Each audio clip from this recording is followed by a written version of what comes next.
Lions dodge a major bullet with an injury we discuss on today's show.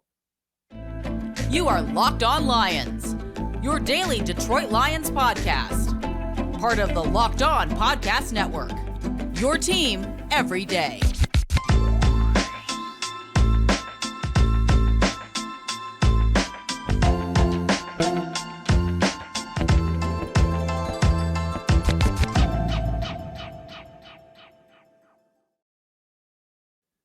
And here we are, everybody. Matt Dery with you. It is another episode of Locked On Lions right here on the Locked On Podcast Network, your team every day on a Tuesday, July 25th and a Wednesday, July 26th. The legendary Justin Rogers covers the Lions for the Detroit News. Is going to join us on Thursday. Excited about that. We'll get him on to discuss the first week of training camp, which continues today down in Allen Park. We appreciate you making us your first listen, checking us out wherever you get your podcast. You can find me on Twitter, Dery Speaks, at Locked On Lions, Threads at The Real Matt Dery, Matt Dery Facebook fan page, and of course, you can watch us each and every day for free. Please subscribe to our Locked On Lions YouTube channel. Coming up on the show today, CJ Gardner-Johnson is okay.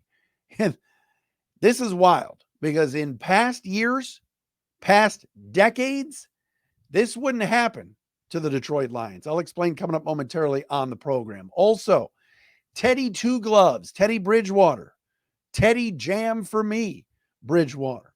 In town yesterday, Dan Campbell discussed it today. Look, the head coach is going to be transparent. You know, Bill Belichick, we bring in players all the time, not going to comment. Other coaches, no, Dan Campbell went into specifics about the Teddy Bridgewater visit. We will discuss that. I think it's a positive thing. And also, we've mentioned our first-time Pro Bowl candidates as Lions. We went from 5 to 4 to 3 to 2. We will be at number 1 coming up today right here on Locked On Lions. Thanks to our everydayers. Shout out to you that check out the show each and every day. We appreciate that as well. Locked On Lions today is brought to you by eBay Motors. A championship team is about each player being a perfect fit. Same with your vehicle. So for parts that fit, head to eBay Motors and look for the green check. Stay in the game with eBay Guaranteed Fit. ebaymotors.com. Let's ride. eBay Guaranteed Fit. Only available to U.S. customers. Eligible items only. Exclusions apply. Got to give a shout out to Lions fans and just everybody that hits me up on Twitter or Threads or Andy on Threads or any of the people, the everydayers. You guys, man, are so excited about this football team. And I love talking Lions with you. I was up at the Diversity Expo today in Royal Oak at the Royal Oak Farmers Market. Shout out to Christy and the crew there. They do a great job. Was there for a Troy Chamber and really all the Chamber events. You got to meet a lot of people. And a couple people came up and they're just like, hey, I watch the podcast or I listen. I appreciate you. I said, thank you. And I just wanted to talk positively about the Lions. It's all positive talk right now. People are so excited for the season. All right. Speaking of positivity, we kind of heard yesterday from Tom Pelissero from the NFL Network first, and then Field Yates and then others, that the Chauncey Gardner-Johnson or CJ Gardner-Johnson Jr. injury was not going to be serious. Rewind to yesterday, non-contact leg injury. Gardner-Johnson just chasing down Jahmyr Gibbs and just falls in a heap on the field there at 2-2-2 and is holding his knee. They bring out the cart and he's carted off. Now, immediately everybody's thinking, and if you're on Twitter, you see this, all the beat writers are like, Gardner-Johnson's down. He's being carted off. So you're thinking ACL done for the year. That's it. All right. Most times, all right, those are season ending. When you got a guy carted off, it's not good. We heard reports yesterday. It was not serious. The Lions were dodging a bullet. Well, today at his morning press conference before a practice down there in Allen Park, head coach Dan Campbell said it's not a serious injury. He'll be back in the next couple of days. Wow. Just wow. The Lions' best free agent signing, maybe I'll say it's the splashiest free agent signing that they've had under Brad Holmes, is probably going out and getting a guy like Gardner-Johnson for cheap on a 1-year deal. He led the NFL in interceptions last year. He was tied, but still. And the Lions went out and got him. It was a move that was announced on a Friday night. And it was wow. That was a wow signing. Brad Holmes has not gone out and thrown the kitchen sink or the entire bank vault at players. It's not been how they've done free agency over 3 years now. This was a great move because you got a player on a prove-it deal, on a 1-year deal for about $6.5 million. But to be able to know that in the next couple of days he's going to be back on the field wearing that number 2 jersey and being with his teammates is enormous. All right. Yeah, the Lions have Brian Branch. Yeah, the Lions have Melifonwu. Yes, there's more depth in the secondary than they've had in years. But CJ Gardner-Johnson being healthy, helping kind of quarterback that secondary, a veteran piece, a guy that's done it, a guy that's won a Super Bowl, made it to the Super Bowl last year with the Eagles. He didn't win it. It's just huge. And so, like, we've seen Lion luck for years, right? Lions go out and sign the leader of the interception leader, and boom, right? Second day of effing practice, training camp, tears his ACL. That would be vintage SOL, same old Lions, cursed Lions. This franchise is cursed. My buddy Ron Studley, and I love Ron. Ron texts me, they're cursed. And it turns out he's fine. He's going to be back in a couple of days. It's a minor knee injury. Like, that never happens around here. Maybe that's a sign that things are going to go well this year and that, they're going to have a great season. Hang on, I got to do something here. There's a thing on my computer. Maybe that's the sign, right? That things are going to be different this year. Because he's okay. CJ Gardner-Johnson is fine. It's not a major injury. So what a major break for this organization. And again, look, anything can happen. There could be, knock on wood, an injury tomorrow. There could be a guy that tears his ACL, tears his Achilles. It's happened. We've seen it, right? Okuda, we saw it. Romeo Okwara, guys like that. But you look at this roster right now and you see more talent than we've seen in years. And you want that talent to be upright, on the field, and healthy. And it just, to get that kind of news was huge. So that is big, big news for this franchise. Now, today at practice, I got a text from one of my people on the inside that said, it's amazing how connected Jared Goff and Amon-Ra St. Brown are already. I got that text today. Goff and St. Brown finding each other, Goff finding St. Brown, whether it's, over the top, over the middle, to the sideline. These guys have worked really, really hard together. They have been a great duo for the first 2 years. And, the sun god just continues to impress, even if it's training camp, third day. But Jared Goff and number 14 just have a connection. And so you talk about keeping Goff healthy and keeping Amon-Ra healthy. That's going to just fuel this offense. I've said this before on this show. The wide receiver room is his. He owns it. All right. Marvin Jones is hurt. Now Jamison Williams has a little bit of a foot or leg injury, and he's going to be out a couple days. But as long as Goff and Amon-Ra are going and clicking and healthy, this is going to be a tough offense to stop, because there's just that comfort level between those two guys. And like I said, getting that text today from one of my Allen Park peeps, my CWPFs, was good to get today. All right, coming up next, big visit yesterday down in Allen Park as Teddy Bridgewater was in town, and Dan Campbell did not shy away from talking about it at all. We will get to that coming up next. This show is sponsored by BetterHelp. Sometimes in life, we're faced with tough choices where the path forward isn't always clear. Whether you're dealing with decisions around career, relationships, personal stuff, anything else, therapy helps you stay connected to what you really want while you navigate through life, so you can move forward with confidence and excitement. All right. I've gone through therapy. I've had a different therapists and stuff. It's always good to talk to somebody. All right. BetterHelp can help you do that. If you're thinking of starting up therapy, give BetterHelp a try. It's entirely online, designed to be convenient, so you don't have to leave home, flexible, and suited to your schedule. Just fill out a brief questionnaire to get matched with a licensed therapist and switch therapists anytime, no additional charge. Let therapy be your map with BetterHelp. Visit betterhelp.com/lockedon today to get 10% off your first month. That's BetterHelp, HELP.com/lockedon.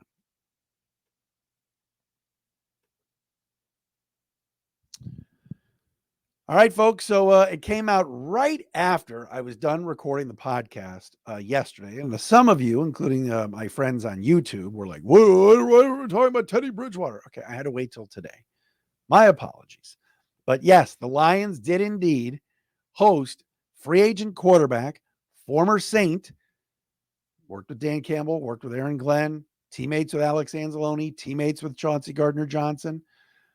Teddy Bridgewater was in for a visit yesterday. Teddy Two Gloves, as he is known. If you look around the league and you look at some of the backup quarterbacks, let's be honest, it's trash. All right. There is not a lot of good backup quarterbacks out there.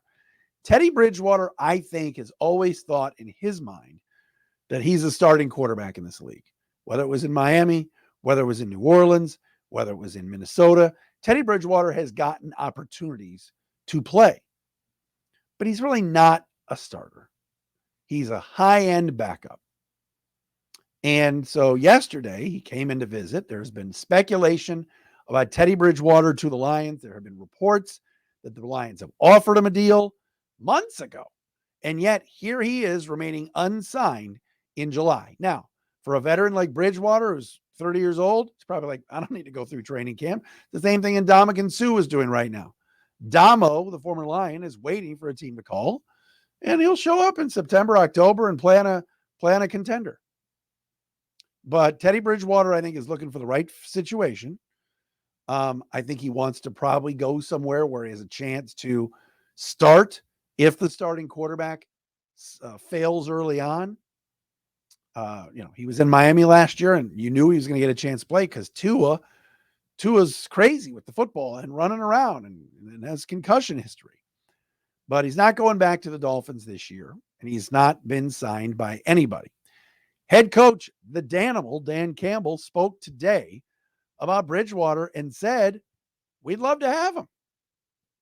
Campbell said, creating more competition is a smart move. We have faith in Nate Sudfeld. We love how he played last year as quarterbacking the scout team.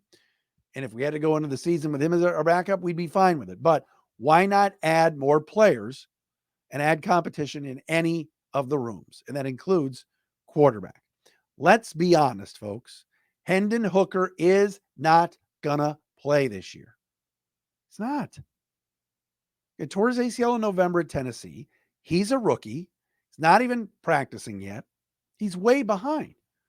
He has a chance to be really good in this league and has a bright future. And I'm excited that the Lions drafted a quarterback to develop. But you can't go into the season with Jared Goff, Nate Sudfeld, and Adrian flipping Martinez right now. Yes, that's the third quarterback at the moment on this roster. You can't do that. I think the Lions are going to sign Bridgewater. I don't know what the money's going to be. I don't know when it's going to happen, but there's too much smoke for there not to be fire. Lions made him an offer, reportedly months ago. Now he's in visiting. It's going to happen, and it should happen. You cannot go into the season without all hands on deck. Why not bring in Bridgewater and have him compete with Sudfeld for the backup job? This is a no-brainer to me. I don't see a scenario where the third quarterback is going to be Adrian Martinez. Do I see a scenario where the third quarterback is going to be Nate Sudfeld? No, not Nate Shelley, not Nate the Great. Ted Lasso shout out. If you don't like Ted Lasso and you haven't watched the show, there's something wrong with you. Ted Lasso is the top 5 show of all time. Roy Kent is the best. But Nate Sudfeld, I don't know where I was going with that. Nate Sudfeld is your number 3 quarterback. I really, truly believe Teddy Bridgewater is going to get an opportunity. Remember a couple of years ago when he was backing up in New Orleans and he took the Saints on a little bit of a run, winning 5 games in a row when Drew Brees got hurt. So I see this happening. I think it's good. Dan Campbell said, hey, he met with Mark Brunell, Ben Johnson, Brad Holmes, me. We all sat down. I mean, Dan's going through the whole itinerary. This guy's coming here. I truly believe it. I don't know when. I don't know what the money's going to be, but I see this happening. So I don't think Adrian Martinez, God bless him, in his 17 years in college, with every Midwestern school known to mankind, Nebraska, Kansas State, I don't see it. I see Hooker redshirting all year. I see Bridgewater coming, and I see Sudfeld at number 3. So that's my thoughts on that. All right, we've had fun doing this. We do it every year. We count them down. 5 players I think have a chance to be first-time Lion Pro Bowlers. Players like Ragnow, St. Brown, Sewell, Goff, Jackson, all are exempt. This is first-timers. We will get you who's number 1 coming up next. All right, so from 5 to 1, welcome back. Cam Sutton, number 5. David Montgomery, number 4. Aleem McNeil, we told you, number 3. It's a long shot, but I think he's going to have a big year. Number 2, I said CJ Gardner-Johnson. At number 1, who I think is the most likely player that we're going to be seeing in Vegas or wherever we do this stupid Pro Bowl come February, is a no-brainer. You guys all know who this is. It's Aiden Hutchinson. Aiden Hutchinson is one of the best players on the Lions already after 1 year. And he's just scratching the surface. Had a really good rookie year last year. Was a finalist for Rookie of the Year. Didn't win it. Sauce Gardner did. And as Sauce Gardner always jokes, Aiden Hutchinson had more interceptions than I did. The guy played the pass very well. He played the run well. He stayed in his lanes. He got to the quarterback a little bit. Didn't have the greatest PFF grade when it came to win rate, but that will go up. And now today, or if you watched it last night on NFL Network, Aiden Hutchinson made the top 100 NFL players. Oh, by the way, Jamal Williams was number 95. I was watching the show and I'm like, wait, what? Jamal made the list? But at number 88, none other than the Lions' own, the pride of Divine Child and the University of Michigan and their suspended head coach, allegedly, Aiden Hutchinson. Hutch was awesome last year, folks. He's a leader. He's the perfect Detroit Lion. He fits this franchise. He fits this regime. He fits being up on billboards. Local kid. He's only getting better. And so I think he has a chance, good chance this year, to go from a really good rookie to a sophomore that double-digit sacks and makes the Pro Bowl. So this was kind of a no-brainer for me in terms of players that I think have a chance to do it. And with Aiden too, the one thing you know you're going to get from him is he's going to work hard every day. He's going to give you max effort in practice. He's going to play every play and every down like it's his last. And I thought he got off to a slow start last year, and I figured he would do a little bit better out of the gate. And then he just took off and made play after play, whether it was intercepting Aaron Rodgers or, forcing a fumble, the 3 sacks or whatever in game 2 last year against Washington, when he just blew by some of those Commanders tackles to get to Carson Wentz. You just saw what, scratching the surface is going to be for this rookie. And now in year 2, it's only going to get better. Think about now what he's surrounded with. Think about how much better and how much deeper this defensive line is. He's going to have James Houston on the other side of him for the full season. Hopefully a healthy Romeo Okwara. Hopefully a healthy Charles Harris. Kaminsky, Pascal, Aleem McNeil, slimmed down. Covington, Bugs, maybe even Onwuzurike. Levi's been putting in the extra work. He hasn't gotten hurt yet. We're 3 days in and Onwuzurike is still practicing. Woo! But Aiden Hutchinson, number 1 on the list. I think the most likely guy to be a first-time Lions Pro Bowler. And you have to love what Hutch brings to the table. And I think he's going to have a monster year and could make it certainly to the Pro Bowl. Not going to be easy. There's plenty of good, edge rushers and rush ends in the NFC. guys that put up big time numbers, Hassan Reddick and others, Daniil Hunter. But I think Hutch has a great chance. So that is my number one guy. We appreciate you checking us out here on another episode of Locked On Lions, the Tuesday edition. We're back again tomorrow. Justin Rogers will join us on Thursday, right here on Locked On Lions on the Locked On Podcast Network. Follow the other shows. Check out what's going on. Locked On Fantasy with Vinny and everything else. And I don't know. I'm excited for the season. We know that. Talk to you again tomorrow.